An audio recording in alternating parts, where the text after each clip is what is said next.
I walked into the courtroom clutching a file that weighed a ton. Across the aisle, my parents wore their victim costumes while their lawyer demanded I surrender every single asset for family duty. The judge asked if I wanted to continue. Yes, I said. They thought this was a robbery. They did not know the asset list they demanded was actually a trap I had set to ruin them once and for all. My name is Elena, and at 32 years old, I walked into the small municipal courtroom of Lakeview with the weight of my entire life tucked under my arm. The folder I carried was thin, containing only a dozen sheets of paper, yet it felt heavier than the limestone blocks that made up the foundation of this building. Outside, the sun was shining on the lake, people were walking their dogs, and life was proceeding as normal. Inside, the air was stale and smelled of floor wax and old misery. I sat down at the defendant's table and placed the folder down with deliberate care. The wood was cool under my sweating palms. Across the aisle, my parents sat like statues of aggrieved virtue. My mother wore a pastel cardigan she had not worn in 10 years, a calculated choice to appear frail and grandmotherly. My father sat stiffly in a charcoal suit that smelled faintly of mothballs, his hands clasped on the table as if in prayer. They did not look at my face. They looked at my hands, specifically at the platinum watch on my wrist, calculating its pawn value. Next to them, my sister Chloe smirked. She checked her phone, confident that this was just a formality. She looked at me with a pitying expression, the kind a butcher might give a lamb that is making too much noise. To them, I was not a daughter. I was a walking, breathing bank account that had malfunctioned, and they were here to force a reset. Their lawyer stood up. He was a man with a shiny suit and a voice that carried too well in the small room. He gestured toward me as if I were an unruly child who had stolen a cookie, rather than a grown woman with a career. Your Honor, he began, smoothing his tie with a flourish. The plaintiff asserts that the defendant, Ms. Elena, entered into a verbal and binding familial contract. She promised her family full access to her assets as repayment for her upbringing. It is a matter of filial duty and debt for the 18 years of care provided. We are asking the court to enforce this agreement and grant access to all her possessions. I stared straight ahead. The phrase "all my possessions" hung in the air like a guillotine blade. It sounded like a sentence. It was absurd. It was medieval.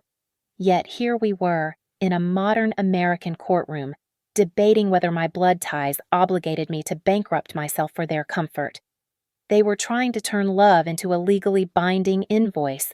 They wanted my car, my apartment, my retirement fund, and even the laptop I used for work. They wanted to strip me bare in the name of family. The judge, a gray-haired man with deep lines around his mouth, peered over his glasses. He looked tired. "State the specific grievance," he said, his voice flat. This was my mother's cue. I watched her shoulders shake. It was a perfect performance. She dabbed at dry eyes with a crumpled tissue, her breathing hitching audibly. She changed. "Your Honor," my mother sobbed, her voice trembling just enough to sound heartbroken. She was such a good girl. But ever since she met him, that man, she started hiding money. She started lying to her own mother. We just want what she promised us. We are old, and she is abandoning us after all we sacrificed. I felt a warm hand on my knee under the table. I glanced to my right. Mark sat there, stone-faced. He did not look angry. He simply gave me a single, almost imperceptible nod. "Let them dig," his eyes seemed to say. "Let them shovel the dirt over their own heads." My lawyer, Mrs. Vance, leaned in close to my ear. She was a shark in a silk blouse, a woman who had seen every family tragedy this city had to offer. "They have walked right into the trap," she whispered, her voice low and steady. "They have admitted their intent is total control. Do not interrupt them.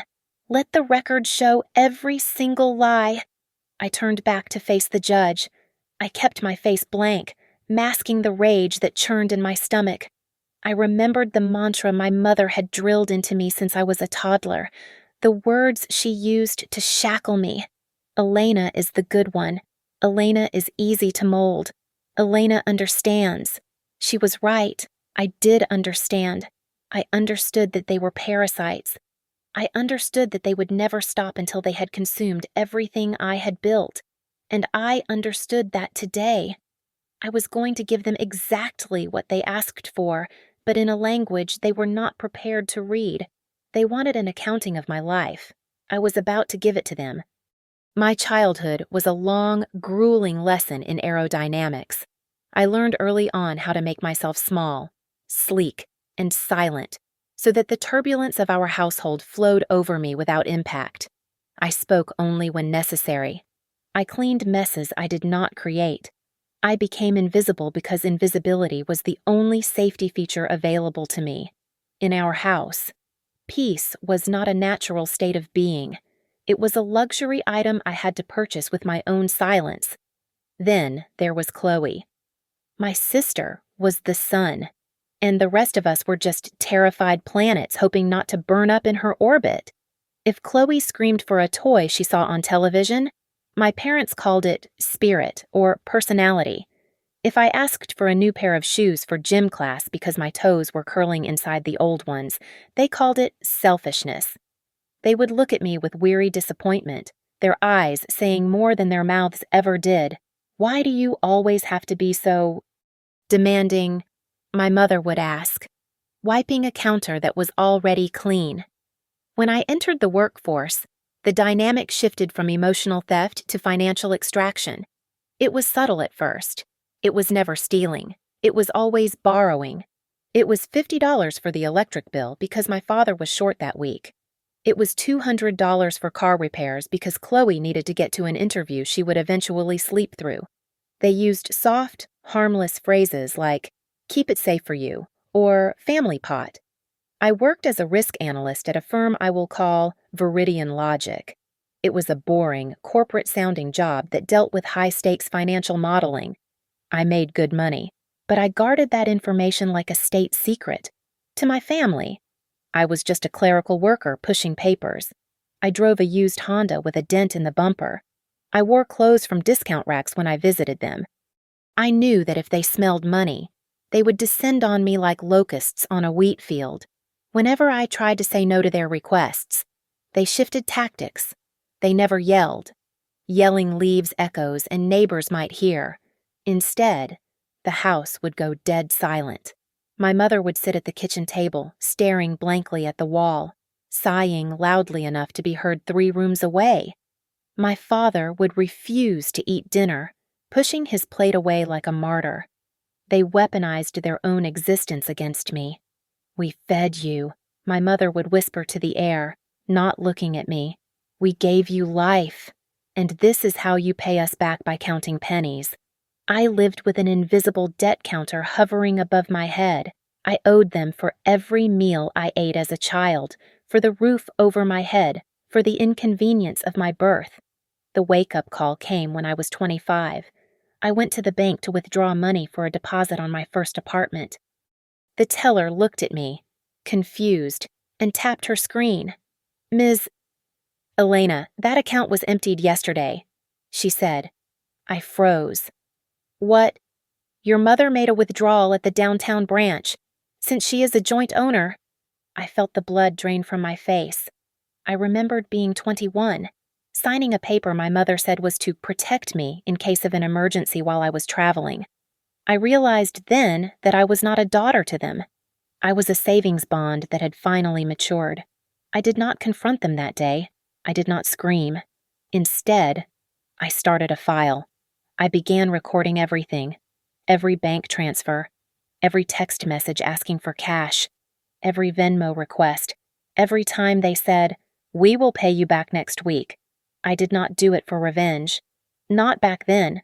I did it because I needed to prove to myself that I was not crazy. I needed to see the math of their abuse so I could breathe. The breaking point arrived on a rainy Tuesday. My phone buzzed with a text from my mother. "Come to the Golden Steer," she wrote. "We are celebrating Chloe's new job. They had been there for 2 hours. They called me only when the dessert plates were being cleared. I walked in, tired from a 10-hour shift, and saw them laughing. The table was covered in empty wine bottles and steak platters. "Oh, Elena," Chloe chirped, waving a half-empty glass. "You missed the toast. It was so touching." I sat down in the only empty chair. The waiter appeared instantly, not with a menu, but with a black leather folder. He placed it directly in front of me. My father looked at the ceiling. My mother smoothed her napkin, her face composing itself into a mask of helplessness. "We are a little short," my mother said softly, offering a weak smile. "You can handle this." "Right." I arrived at the restaurant 40 minutes late because my boss had dumped a risk assessment report on my desk at 5 in the afternoon. My head was throbbing with a tension headache, the kind that starts at the base of the skull and wraps around the eyes like a vice.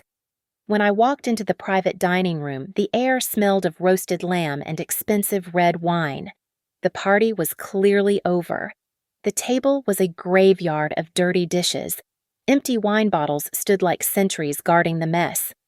My parents and Chloe were leaning back in their chairs, their faces flushed with the easy satisfaction of a meal they had not cooked and did not intend to pay for. There was exactly one empty chair left. It was set apart from the others. Right at the edge of the table, sitting on the empty plate at that spot, was the black leather bill folder. It was waiting for me like a trap snapped shut. My mother did not stand up. She did not ask how my day was. She simply gestured with a hand that was heavy with gold rings. Rings I recognized from a birthday gift I had bought her 2 years ago. "You are finally here," she said, her voice dripping with a casual, sweet toxicity. "We ate already. We did not want the food to get cold. But do not worry. I think there is some bread left in the basket." My father was busy studying the label on a wine bottle, refusing to make eye contact. Chloe, however, looked right at me. She smirked, picking a piece of spinach from her teeth. "You look terrible." "Elena," Chloe said, laughing softly. "You work too hard, but somebody has to, right?" She nudged the bill folder toward me with one finger. "Mom said you would want to treat us," Chloe added, "since I got the promotion. Well, it is an unpaid internship, but it is a step up." I looked at the folder. I opened it. The total was $642. They had ordered 3 bottles of wine. They had ordered the surf and turf. They had ordered dessert, con. My mother started, using the nickname she only used when she wanted something. "You pay for us." "Okay, your father left his wallet in the other car, and Chloe?" "Well, she is the guest of honor." I looked at them, really looked at them. There was no shame in their eyes, there was only expectation. They looked at me and saw a walking ATM. "Sure," I said, my voice steady. "I will handle it." I did not argue. I did not ask why they ordered 3 bottles of wine when they knew I was driving. I handed the waiter my card. I paid the bill not because I was too weak to say no, but because I needed this receipt. I needed one final piece of evidence that their greed was absolute. If I had complained, they would have called me stingy. They would have gaslit me.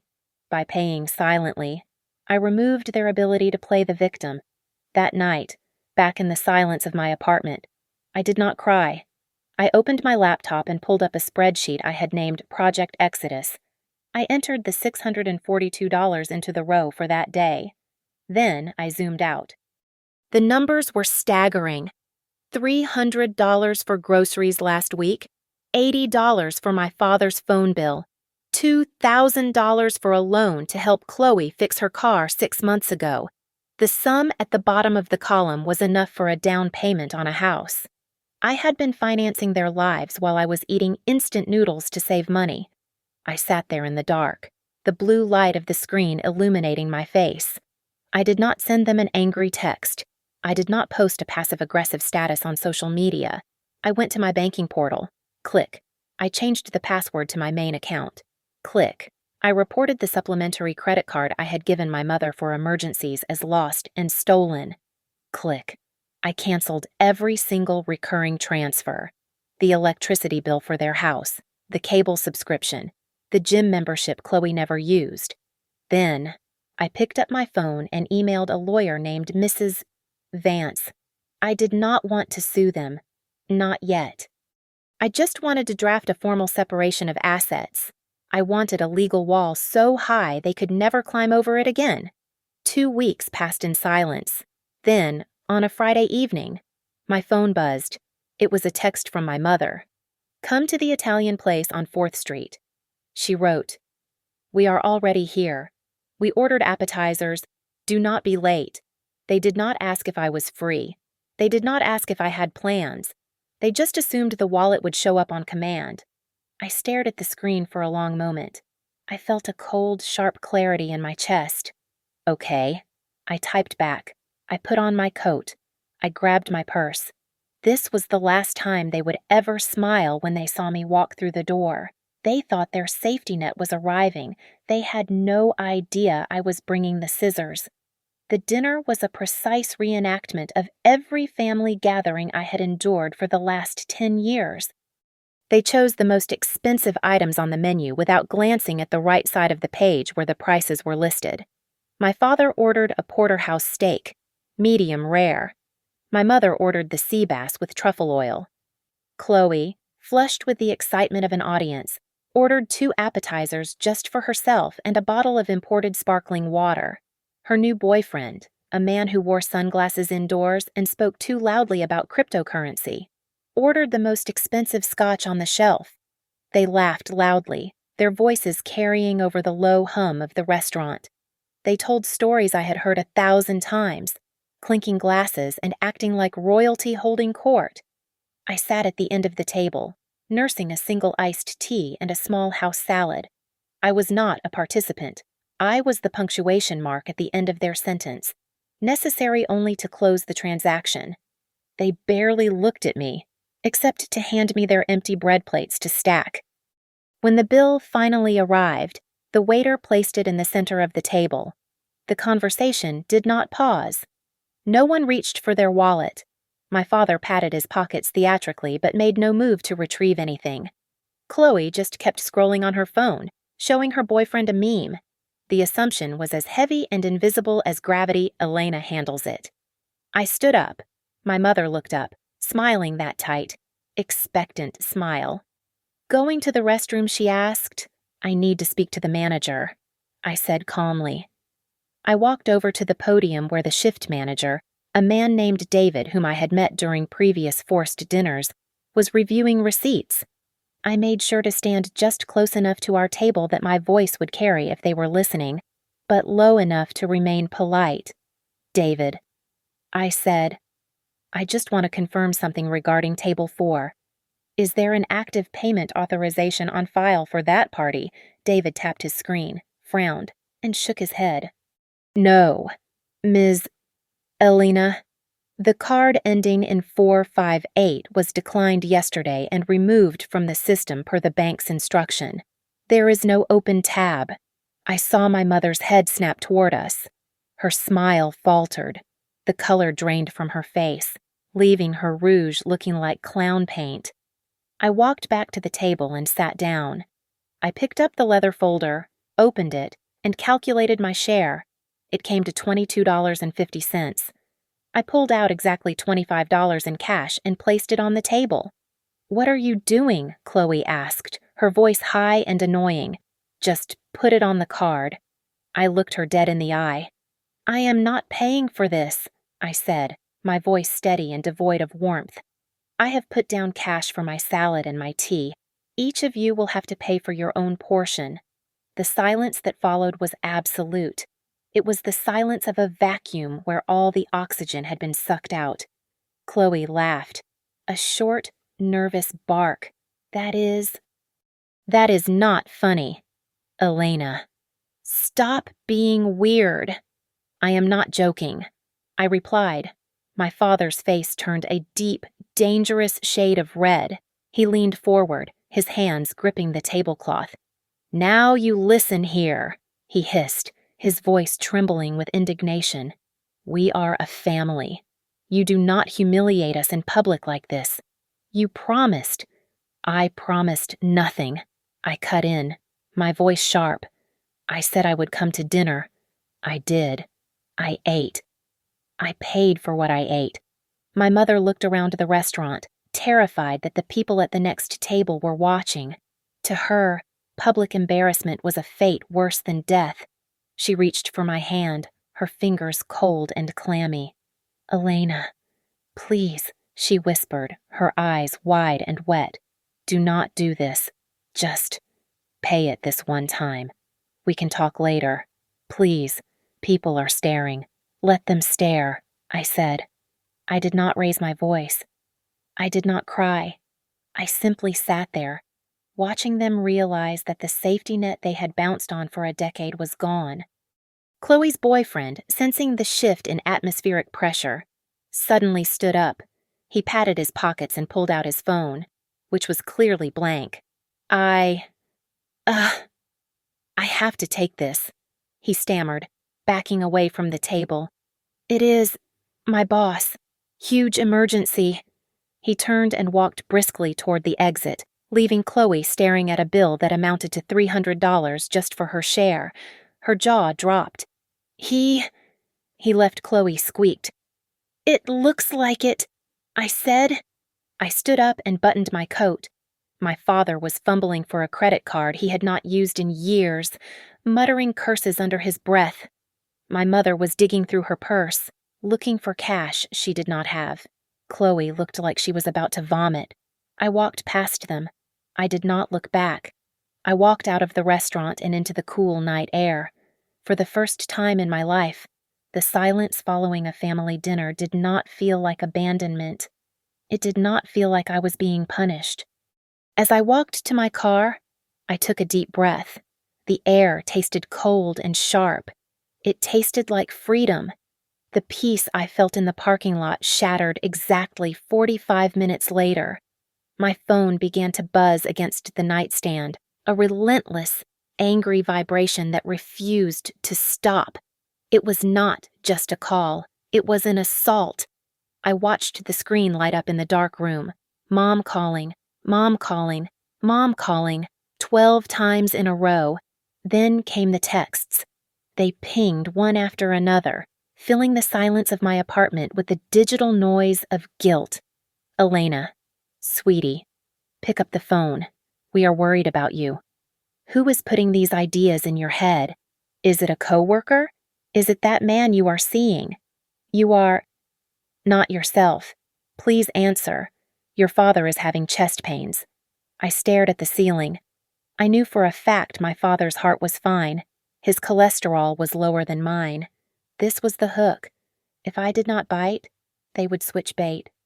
And sure enough, 20 minutes later, the tone shifted. My father sent a voice message. I played it on low volume. "You think you are smart," his voice rasped, sounding thick with whiskey. "You walk out on your family. We made you. Everything you are is because of us. You think you can cut us off. We have ways. Elena, we have ways to fix this disrespect." I did not reply. I did not engage. I simply took a screenshot of the log and uploaded it to the cloud folder shared with my lawyer. The next morning, the war moved to a new front social media.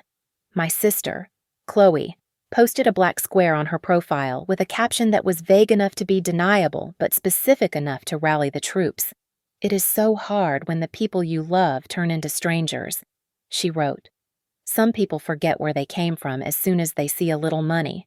Ungrateful. Heartbroken for my parents today." I watched the comments roll in from aunts, cousins, and family friends. "Stay strong," they wrote. "Praying for you. Money changes people." They were painting a portrait of me as a cold, avaricious monster, and my family was handing them the brushes. I wanted to scream.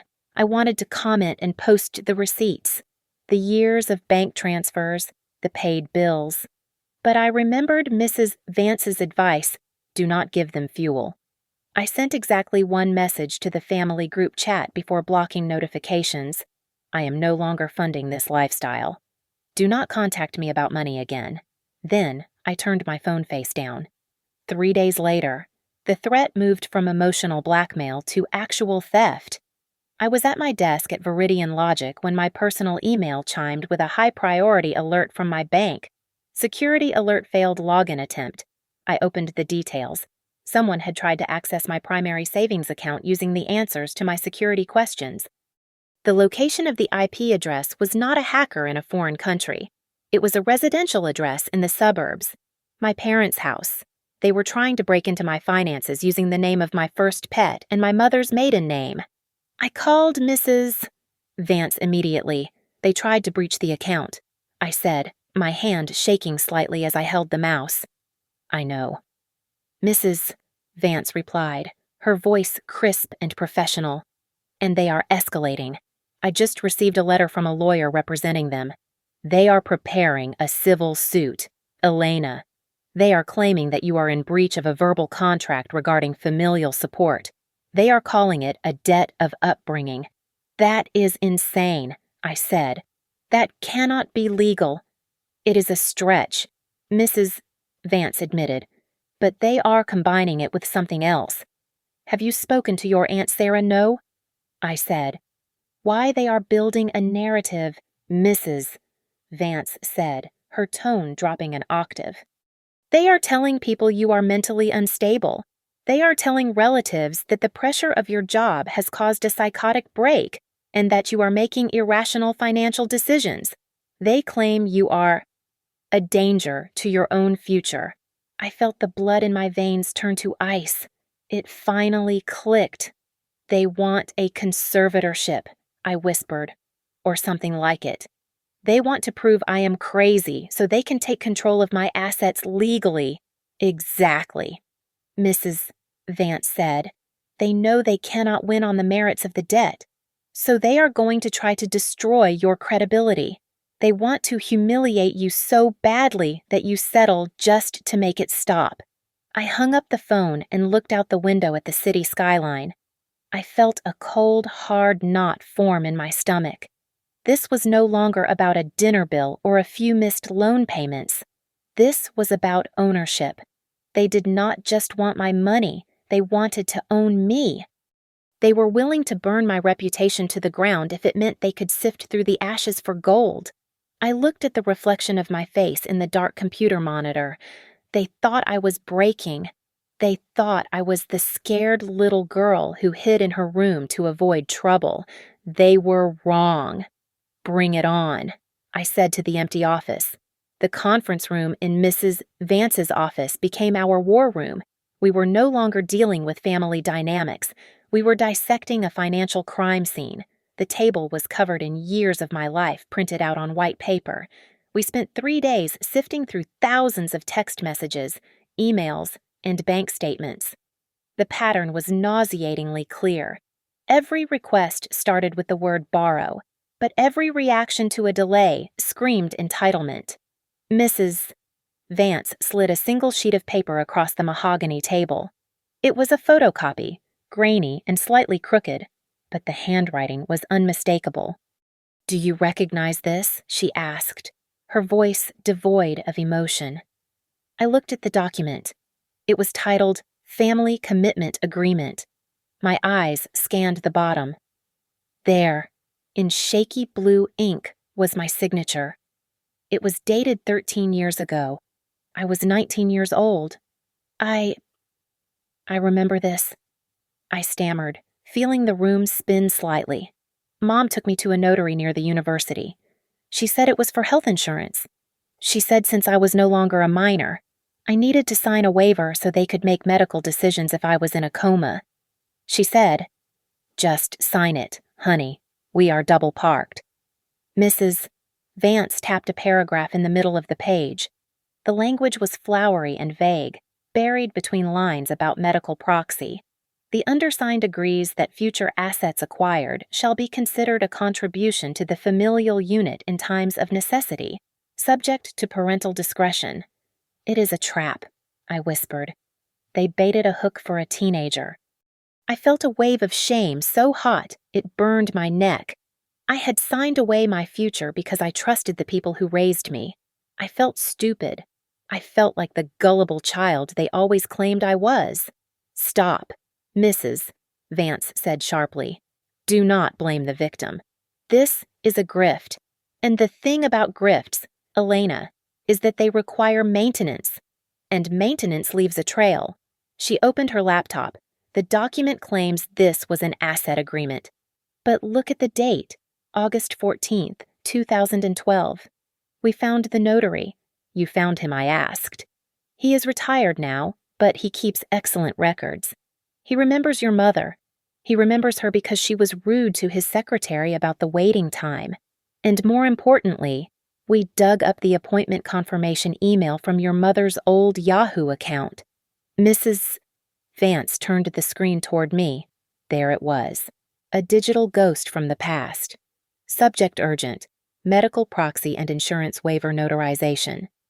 "The subject line is medical proxy," Mrs. Vance said, a small predatory smile touching her lips. "Not asset transfer. She lured you there under false pretenses. That makes the signature obtained by fraud. It invalidates the contract. We did not stop there. We went deeper. We pulled the transaction logs for every single time I had sent them money over the last decade. My parents had claimed in their lawsuit that these were gifts or tribute. I pulled up the spreadsheet. Look at the memo lines," I said, pointing at the screen. Every transfer I made had a note attached. Loan for car repair, loan for electric bill, repayment for flight ticket, advance on birthday money. I had never once written gift. I had never written donation. I had treated them like a bank treats a risky borrower. I had labeled everything because, deep down, I knew I would need to track it. "This is beautiful," Mrs. Vance said, leaning back in her chair. "In the eyes of the law, a gift is a transfer of property without expectation of return. But you labeled them as loans, and they accepted the money without disputing the label. That means they accepted the terms." She looked at me, her eyes gleaming behind her spectacles. "They are suing you for not giving them enough. But according to these records, they actually owe you about $40,000 in unpaid loans." I looked at the mountain of paper. For years, these receipts were just sources of anxiety. They were reminders of my inability to say no. But now, under the cold, fluorescent lights of the law office, they transformed. They were no longer memories of guilt. They were data points. They were weapons. "So," I said, my voice steadying, "we are not just defending no." "Mrs." Vance replied, "we are counterattacking. We are going to prove that the plaintiff has engaged in a systematic financial abuse of the defendant. We are going to show the court that this is not a family dispute. It is a long con." I took a deep breath. The emotional fog that had clouded my judgment for weeks began to lift. I stopped seeing them as my mother and father. I saw them as the opposing counsel, saw them hostile actors in a suit. "File it," I said. "File everything." The courier arrived at my office at 10 in the morning. He did not look like an executioner, but the envelope he handed me felt like a death warrant. It was thick, heavy, and stamped with the seal of the county court. I sat in my cubicle, my hands trembling slightly as I slit the top open. Inside was the lawsuit. Civil action number 492. The plaintiffs were my mother and father. The defendant was me. I skimmed the legal jargon until I hit the core demand. They were not asking for a monthly stipend. They were petitioning the court to force me to surrender all current and future assets into a family trust controlled by my father. The justification was a gross violation of filial maintenance obligations and breach of verbal contract. They claimed my refusal to pay their bills had caused them severe emotional distress and financial peril. But they did not stop there. The second page contained a request for an emergency temporary injunction. They wanted the judge to freeze my bank accounts. They wanted to legally prevent me from selling my car or liquidating any stocks. They wanted to paralyze me financially so I could not afford to fight them. I read the list of assets they were claiming. It was thorough. They had listed my Honda Civic. They listed my apartment lease. They listed my jewelry. They even listed digital assets and intellectual property, a phrase I knew Chloe had told them to include because she thought I had secret cryptocurrency millions. Speaking of Chloe, her name was all over the document. She was listed as an affected dependent party. Wah! My 26-year-old sister was positioning herself as a helpless child whom I had cruelly abandoned to starvation. By noon, the whispers started. My phone began to light up with messages from numbers I had not heard from in years. Elena, is it true you cut off your parents? I heard the police are involved. Call me. My mom said you stole your father's retirement fund. What is going on? My face burned. They were controlling the narrative. They were spinning a story where I was the villain, the greedy daughter who made it big and left her family to rot. I felt a surge of pure, hot rage. I opened my social media app. I wanted to post the bank statements. I wanted to post the screenshot of my mother begging for wine money. I wanted to burn their reputation to the ground before they could touch mine. My finger hovered over the post button. Do not do it, Mrs. Vance said. I was in her office an hour later, pacing back and forth. They are lying to everyone. I shouted, my voice cracking. They are destroying my name.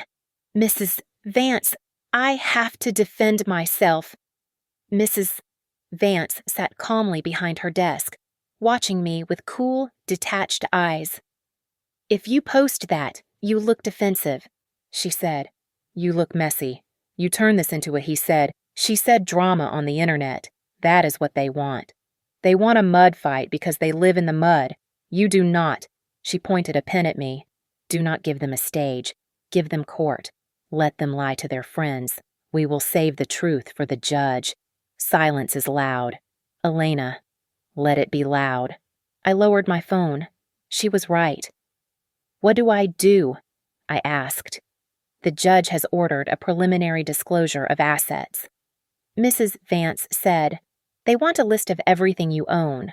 So, prepare the list. Be meticulous. Be accurate. I went home that night and opened my laptop. I stared at the blank spreadsheet. The list. They wanted to know what I was worth. They wanted to know exactly how much they could squeeze out of me. I started typing. But I did not just list my assets. I listed everything. I created a document that was a mirror, reflecting every single financial interaction we had ever had. I built a list that was technically compliant with the court order, but contextually devastating. It was 1 a.m. when my phone buzzed. It was a text from my mother. If you are reasonable, we will go easy on you. We just want what is fair. Do not make us ruin you in court tomorrow. I stared at the glowing screen in the dark. They still thought I was the terrified daughter who paid the bill to avoid a scene. They thought I was trembling. They had no idea that I was not building a surrender treaty. I was building a guillotine. I did not reply. I closed my laptop, turned off the light, and for the first time in weeks, I slept soundly. The air in my office at Viridian Logic usually smelled of stale coffee and ozone, but that morning it smelled like impending disaster. I had barely logged into my computer when an email from Human Resources popped up. It was marked urgent. I opened it, my hand hovering over the mouse. Subject inquiry regarding anonymous ethics complaint. The text was polite but icy. It stated that the company had received a phone call alleging that I was involved in fraudulent financial activities and was currently the subject of a lawsuit regarding misappropriation of funds. They needed to schedule a meeting to discuss whether this affected my security clearance. I closed my eyes. They were not just suing me, they were trying to starve me out. They knew that if I lost my job, I would lose the ability to pay Mrs. Vance, and then I would have to crawl back to them. It was a scorched earth tactic. I called Mrs. Vance immediately. They are attacking my employment, I said, gripping the phone tight. I expected this. Mrs. Vance replied, her voice calm and sharp. It is an intimidation tactic. We are filing an emergency motion to dismiss their freezing order today. They have provided zero proof of ownership. They are throwing mud to see what sticks. That afternoon, I drove to a small diner on the edge of town to meet our ace in the hole. Mrs. Gable was a retired notary secretary, a woman with hair like spun silver and hands that shook slightly as she held her teacup. She was the one who had been at the desk 13 years ago when my mother dragged me in to sign that predatory paper. Mrs. Vance asked her gently, "Do you remember Elena?" Mrs. Gable looked at me. Her eyes were watery but clear. "I do," she said softly. "I remember because you looked so scared. Most young people getting a power of attorney for insurance are bored, but you were shaking. Your mother was holding your elbow so tight her knuckles were white. I told my boss later that it felt wrong. Will you testify to that, Mrs.?" Vance asked. Mrs. Gable set her cup down. "I will. I do not like bullies." That night, my apartment felt less like a home and more like a bunker. I stood in front of the bathroom mirror, practicing. I had to testify tomorrow. I had to look the judge in the eye and dismantle the people who gave me life. I did not steal anything. I told my reflection. My voice sounded weak. I shook my head. "I did not steal anything." I said again, louder. "I paid for everything." I went to the closet and pulled out the shoebox I had kept for years. It was filled with yellowing paper. I took out the title to my Honda. My father claimed he bought it for me. I held the receipt stapled to the back, showing a cashier's check drawn from my account, funded by 3 summers of waitressing. I took out the receipt for the laptop I used in college. My mother claimed it was a graduation gift. The credit card statement stapled to it bore my name and the 18% interest rate I had paid off over 2 years. These were not just things. They were proof of my survival. I sat down at my kitchen table to prepare the document the judge had ordered, the list. The court order demanded a full inventory of my assets.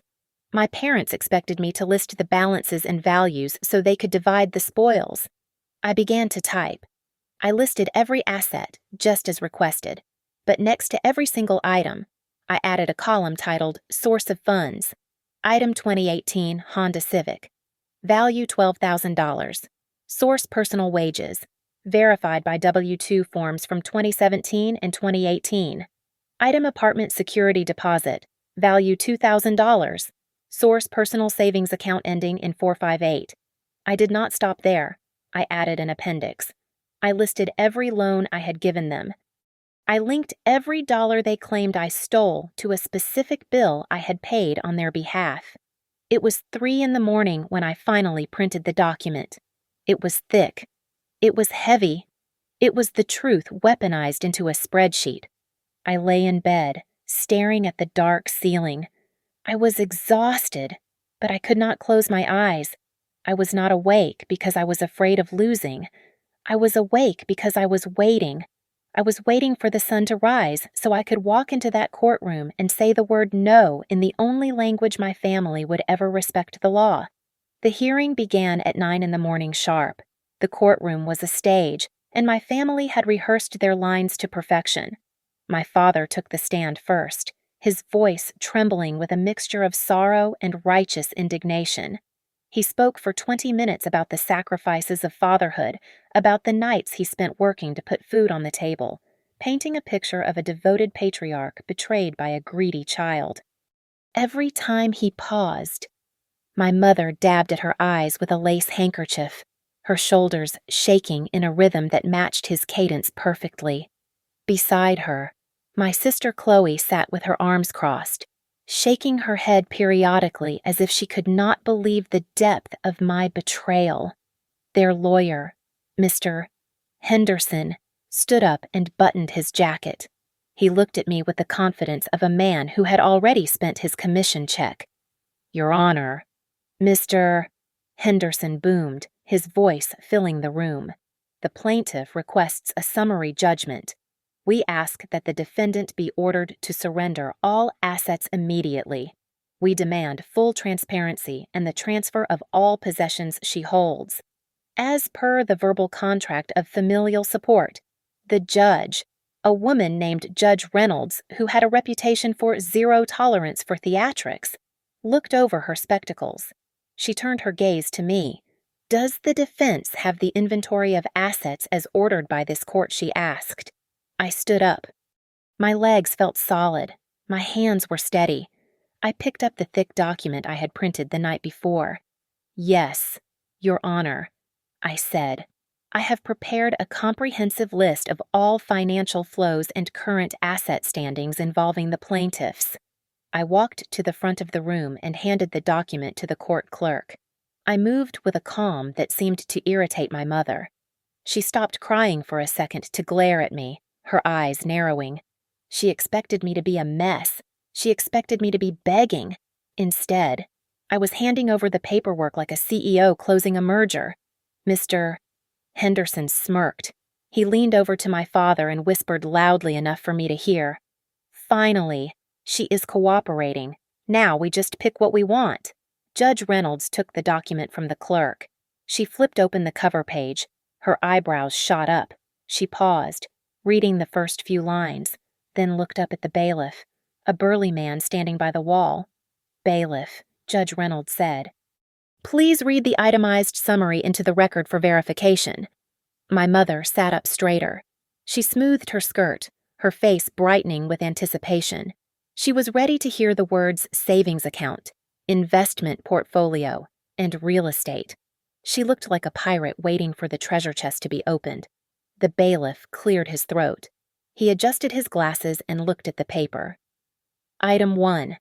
The bailiff read in a flat, monotone voice.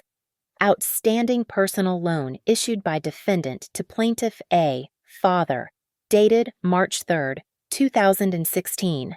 Amount $4,500. Status unpaid. Notation gambling debt settlement."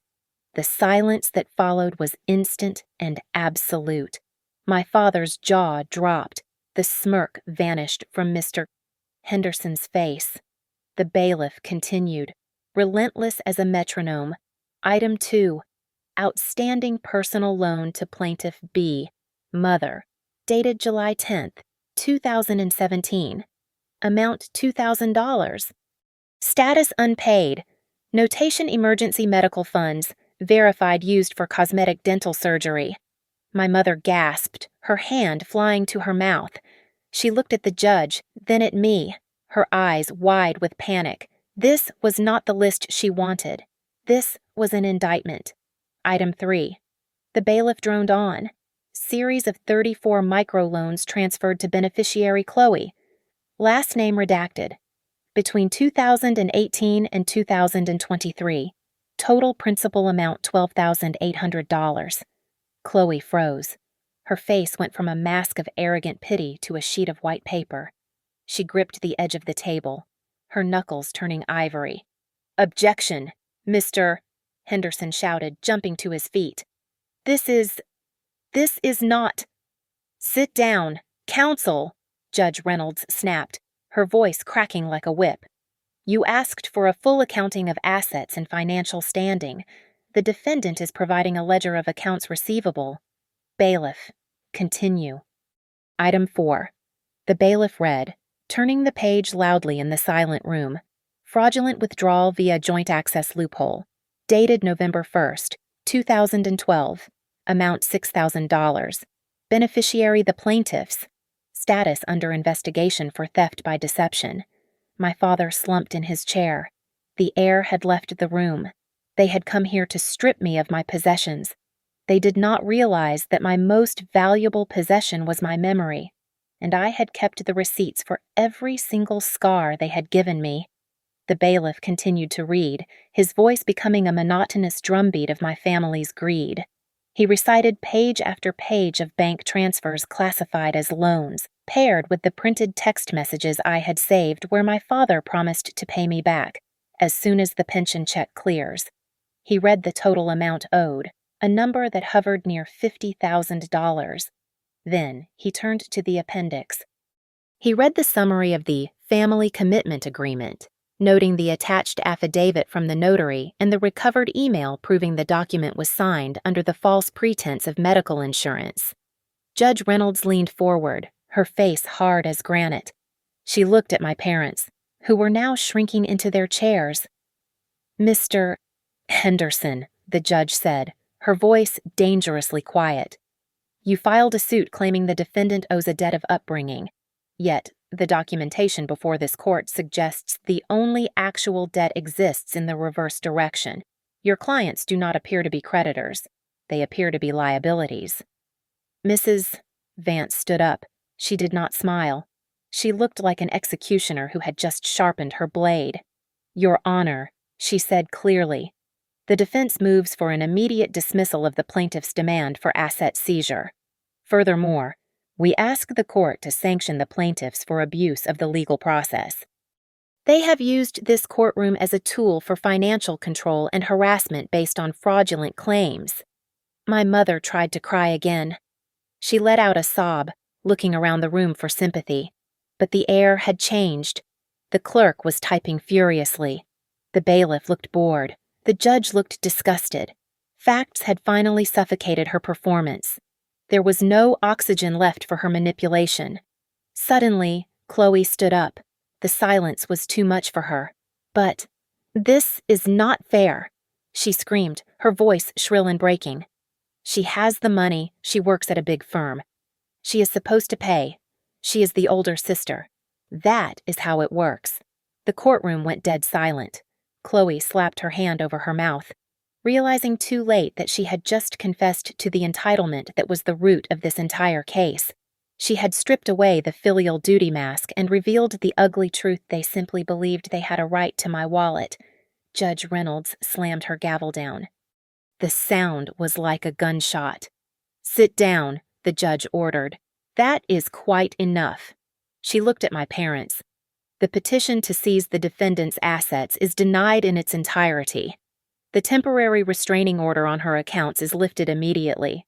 Furthermore, I am issuing a stern warning to the plaintiffs.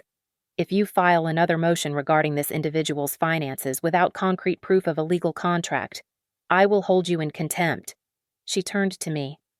"The defendant is granted leave to pursue a separate civil action for the recovery of the loans documented in this inventory. Case dismissed." The gavel banged one last time. It sounded like a heavy door slamming shut on 32 years of guilt. I stood up and gathered my papers. My hands were steady. I turned to leave. My father was staring at the floor, his face gray. My mother looked up at me, her eyes red and confused, as if she could not understand how the script had been rewritten. "Elena," she called out. Her voice was weak. It was a question, not a command. I did not stop walking. I did not turn my head. I paused just long enough to speak to the air behind me, loud enough for them to hear, but soft enough to keep my dignity. "I am no longer the property of this family," I said. I pushed open the heavy wooden doors and stepped out into the hallway. The fluorescent lights buzzed overhead, but to me, they looked like sunshine. I walked out of the courthouse and onto the sidewalk. I had not won a lottery. I had not destroyed them with a scream. I had simply taken back the deed to my own life. The system they built to trap me had collapsed under the weight of the one thing they never respected: the truth. Thank you so much for listening to my story. I would love to know where you guys are tuning in from. So please drop a comment below and share your thoughts on how I handled this situation. If you enjoyed this story, please make sure to subscribe to Victoria Revenge Stories. Hit that like button and smash the hype button to help this video get discovered by more people.